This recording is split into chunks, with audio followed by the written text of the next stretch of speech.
Reward shaping is the new hot programming language. This is a quote from an interview on the Twiml podcast with the founder of Bespoke Labs. The link's in the show notes. Shout out to Twiml podcast as usual. Very helpful interview.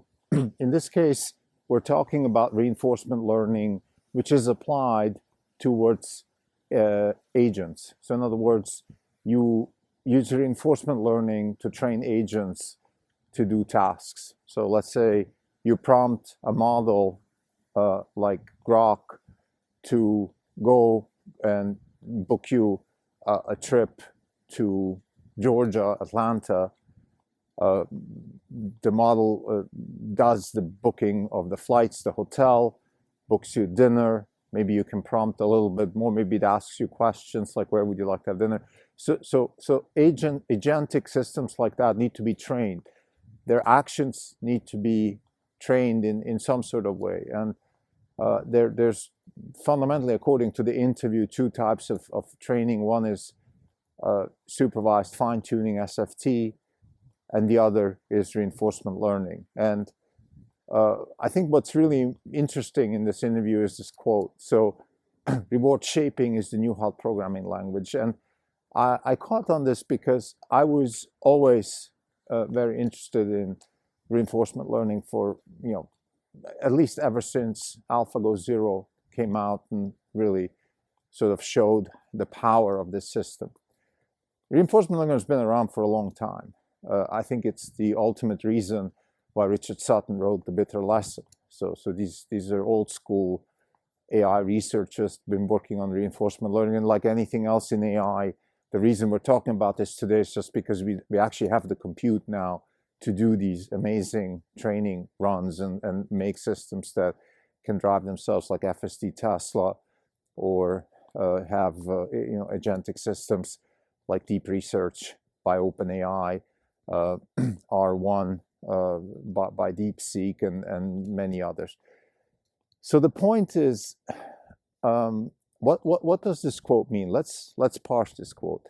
This quote means that the future of AI systems design is going to be predicated on building proper reward models for reinforcement learning agents. This is the quote. And it's sort of the next level from Karpati's quote that English is the hottest programming language. If we look at, just real quick, at the evolution of programming languages, we have C++, which is, we can even go further back, assembly, and then Fortran and Cobalt and C and C++. We're getting further away from the metal. But then there's a shift which happened maybe 2 years ago with ChatGPT, and today is happening with Copilot and models like that, which is that we're getting away from any kind of machine language towards natural language. So we have natural language, we can prompt something. We can get to the point, probably not in the far too distant future, where we can tell, maybe talk to our iPhone and say, I'd like an app that can, get me the best music every day or something like that. And it just programs the app, just does all the coding, and the app is uploaded. And so you have sort of your instant real-time app development tool in your AI assistant. So you just code it by using natural language processing, something like that. And then you could, imagine this also in the sort of enterprise software engineering world, where software engineers are increasingly prompting, codes, and then the code actually gets executed, written and executed under the hood. So that's, and now the next level is this reward shaping. What is reward shaping? So reinforcement learning, in essence, is the problem of reinforcement learning is how to reward an agent so it shapes its behavior in a way that is desirable. If we use reinforcement learning for a car, we want to make sure that the car drives in a desirable way? How do we reward that car?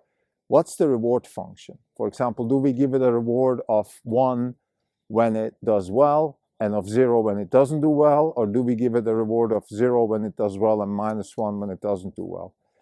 So those are fundamental questions that when you iterate this over many epochs, you realize that it actually makes quite a difference. So a lot of RL research today is about reward shaping and reward functions and reward function design. And I think that's just an interesting tidbit right there. In this particular interview, what comes across to me is the power of RL in guiding agents, in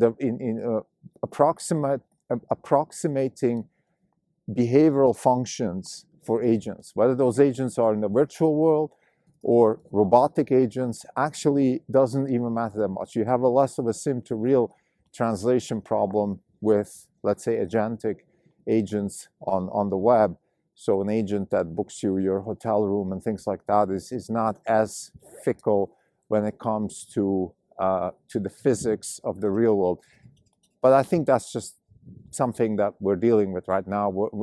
The same way maybe 10 years ago we had a problem when supervised learning was the only game in town. We had a problem of labeling data. That problem has kind of disappeared because we really don't need to label data anymore, or at least not in the way that that has been the problem 10 years ago. Talking about data, just sort of as another topic that I wanted to discuss relative to the interview on the Twiml podcast, talking about data. So what Bespoke AI actually, Bespoke Labs does is very interesting. They create data sets and evals for agentic training. I mean, not just, but that's one of their sort of main functions. And I think that's worth having another thought, or maybe one more thought, because I think we're getting always very carried away in the AI world with mathematics, with computer science issues like data structures and databases and chips, and everybody's talking about the Blackwell chip of NVIDIA and access to GPUs, and maybe some people are talking about the energy consumption that is necessary to train stuff, and all of these things are important, but not enough energy is being spent on that, in my opinion, the biggest problem of AI, and that is data. It's data, data, data. Why is data? What do I mean with data? Well, you have to have a clean data set with a strong eval function.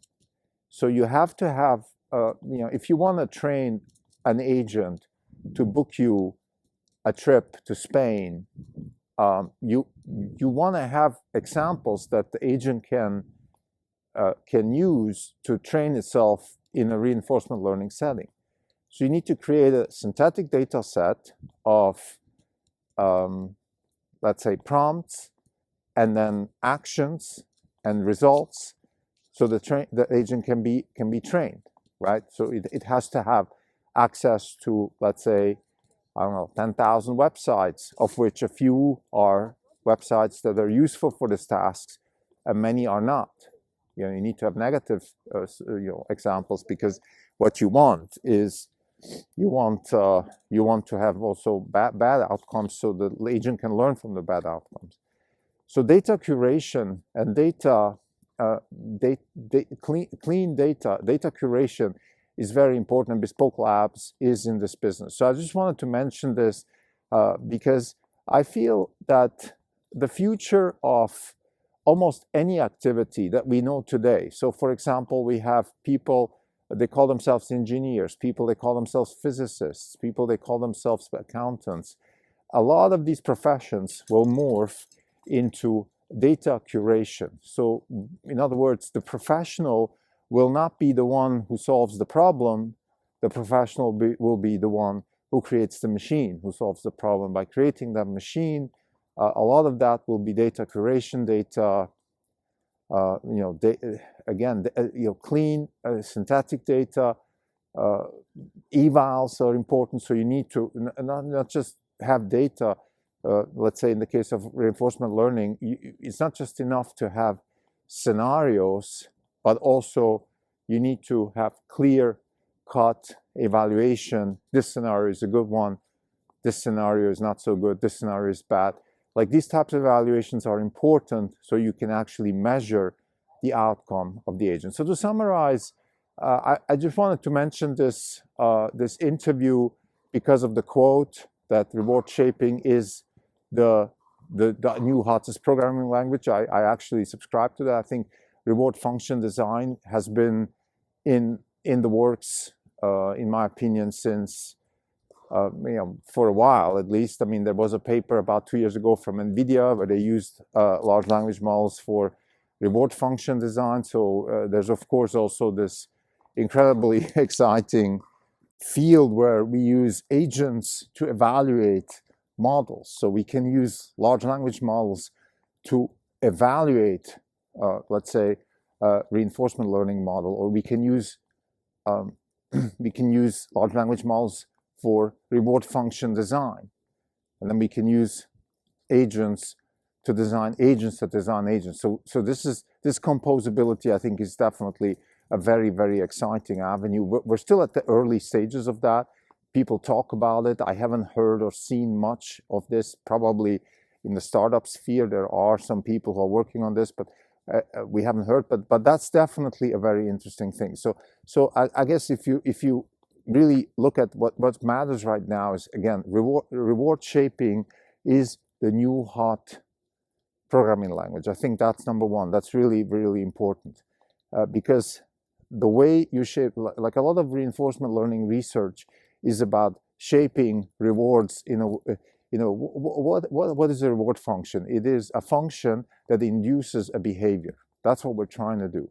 We're trying to find a function that, given a certain input, induces a certain behavior.